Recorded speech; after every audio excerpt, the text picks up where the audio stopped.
সঠিক অপরাধী যে তাকে খুঁজে বের করবে।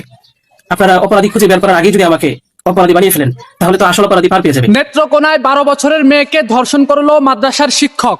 এই একটা বিষয় নিয়ে যে অনলাইনে এত পরিমাণে তোলপাড় চলতেছে, তো এই বিষয়টা নিয়ে আমি কথা বলার চেয়েছিলাম আর আগেই, কিন্তু আবহাওয়া খারাপ থাকার কারণে আমি একটু পরে কথা বলতেছি।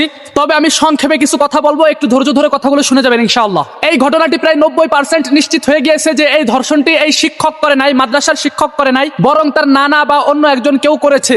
কিন্তু আমাদের বাঙালি জাতির এতই বেশি আবেগ, আমরা বাঙালি জাতি এত বড়ই নাদান, যেহেতু দেখতে পেরেছি বিষয়টা একজন হুজুরকে নিয়ে, এজন্য সবাই ভাইরাল হওয়ার ধান্দায় যার যেভাবে ইচ্ছা সে সেভাবেই অনলাইনে প্রকাণ্ডা ছড়াইছে, সেভাবেই এই হুজুরের বিরুদ্ধে কথাবার্তা বলেছে। তো আমিও যদি এই ভিডিওটা গতকালকে বানাতাম তাহলে আমার ভিডিওটা হতো এমন, যদি সত্যিকার এই হুজুর অপরাধী হয়ে থাকে তাহলে এই হুজুরকে কুরআন সুন্নাহের আইন মৃত্যুদণ্ড দিতে হবে। তাও কিভাবে? মাজা পর্যন্ত মাটিতে পুঁতে তারপরে বাকি অংশে পাথর মেরে তাকে দুনিয়া থেকে বিদায় করতে হবে। আমি এই কথা বলতাম যদি এই হুজুর অপরাধী এটা নিশ্চিত হয়ে যেত। কিন্তু দিন দিন দেখতেছি যে বিষয়টা পরিষ্কার হয়ে যাচ্ছে যে হুজুর এই কাজের সাথে জড়িত না, হুজুর অপরাধী না। এখনো বলি, যদি এই হুজুর অপরাধী এটা প্রমাণিত হয় তাহলে একে এই আইনই বাস্তবায়ন করা হোক, এইভাবেই শাস্তি দেওয়া হোক, যাতে এদের মতো হুজুরদের কারণে আমাদের অন্যান্য সকল আলেমদের এবং আমাদের হুজুর সমাজদের কালারিং না হওয়া লাগে, বদনাম না হয় আমাদের হুজুর সমাজদের। যদি সত্যিকার প্রমাণিত হয়েই যায় যে এই অপকর্ম এই হুজুর করেছে, কিন্তু যদি এটা প্রমাণিত না হয়, 100% যদি নিশ্চিত হওয়া যায় যে এই কাজটা হুজুর করে নাই বরং অন্য একজন করেছে, কিন্তু হুজুরের উপর দোষ চাপিয়ে দেওয়া হচ্ছে, হুজুরকে দোষারোপ করা হচ্ছে, এই বিষয়টা যদি ক্লিয়ার হয়ে যায় তাহলে আমি বলবো যারা এই হুজুরের উপর দোষ চাপিয়ে দিচ্ছে, এই মেয়ে, মেয়ের মা,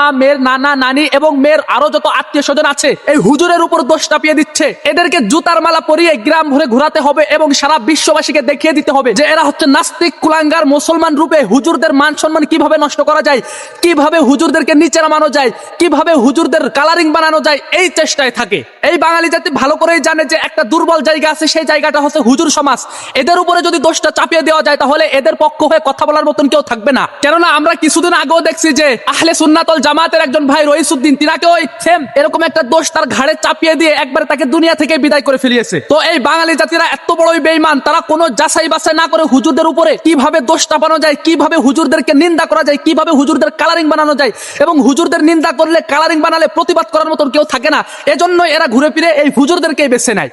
আরেকটা কথা আমি বলতে চাই, মাজার পূজারীদের কিছু লোক যারা নিজেদেরকে সুন্নি দাবি করে, তারা এই বিষয় নিয়ে এত বিশ্রী ভাষায় গালিগালাজ এবং এত বিশ্রী ভাষায় কথাবার্তা বলেছে, বিশেষ করে আমাদেরকে নিয়ে, কওমির আলেমদেরকে নিয়ে, কওমি মাদ্রাসার হুজুর ছাত্রদেরকে নিয়ে এই বিষয় নিয়ে এত পরিমাণে নিন্দা করেছে। জাস্ট ঘটনাটা 100% নিশ্চিত হোক যে হুজুর এই কাজটা করি নাই। এদের সকলেরই ভিডিও আমার গ্যালারিতে ডাউনলোড করে রেখেছি, সব কোটারে সাইজ করে ফেলবো ইনশাআল্লাহ। শুধু বাঙালি জাতি না, যারা মাজার পূজারী, যারা নিজেদেরকে আহলে সুন্নাত ওয়াল জামাত দাবি করে, এরাও আমাদের বিরুদ্ধে লেগে থাকে, এরাও কিভাবে আমাদের ছোট করা যায় এই বিষয় নিয়ে লেগে থাকে।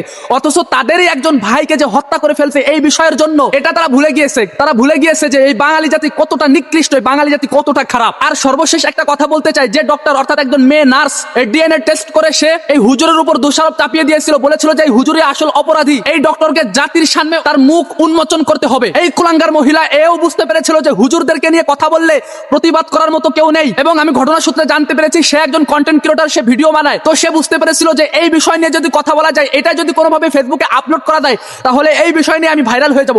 সে এই ভাইরাল হওয়ার নিশায় একজন হুজুরের উপর এত বড় দোষারোপ চাপিয়ে দিল, এবং এই কুলাঙ্গার মহিলাকে সর্বোচ্চ শাস্তির আওতায় আনতে হবে। যদি বাংলাদেশের ক্ষমতা আমার হাতে থাকতো, তাই এই মহিলাকে কমপক্ষে আমি 10 বছরের সাজা দিয়ে দিতাম। কিন্তু যাদের হাতে ক্ষমতা আছে তারা কতটুকু সাজা দিবে আমি জানি না, তবে বিশ্ববাসীকে দেখিয়ে দিতে হবে এদের মতন কিছু কুলাঙ্গার আছে, যেসব কুলাঙ্গারের বাচ্চারা সবসময় আলেম সমাজদের উপরে, সবসময় হুজুরদের উপরে, সবসময় যারা এদেশের দিন প্রচার করতে চায় তাদের উপরে প্রকাণ্ডা কিভাবে ছড়ানো যায় এটা নিয়েই তারা পড়ে থাকে। আর যেসব নাস্তিকের বাচ্চারা বলেছিলি যে মাদ্রাসাগুলো সব বন্ধ করে দিতে হবে, এইসব নাস্তিকের বাচ্চাদেরকে নিয়ে কঠিন ভিডিও আসতেছে ইনশাআল্লাহ, আপনারা অপেক্ষা করেন। তবে হ্যাঁ, যেসব মহিলা মাদ্রাসায় পুরুষরাও ঘন্টা করায় বা পুরুষরাও ক্লাস নেয়, এটা বন্ধ করতে হবে, এটা আমিও চাই। যদি পুরুষদের ক্লাস করাতেই হয় তাহলে মাঝখানে দেওয়াল থাকবে, মাইকের মাধ্যমে অন্য রুম থেকে আরেক রুমের মেয়েদেরকে ক্লাস করাবে বা দর্শ দিবে। তবে একই রুমে বসে মহিলাদেরকে কোনো পুরুষের দর্শ বা ক্লাস করাতে পারবে না, এটা পর্দার বিধান লঙ্ঘন হয়। এই আইনটা বাস্তবায়ন হোক, এটা আমিও চাই।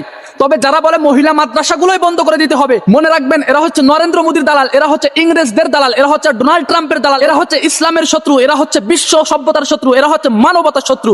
এই সব শত্রু নামক কুলাঙ্গারদেরকে শুধু বয়কট করলেই হবে না, এদেরকে জুতার মালা দিয়ে এই দেশ থেকে তাড়িয়ে দিতে হবে। হ্যাঁ।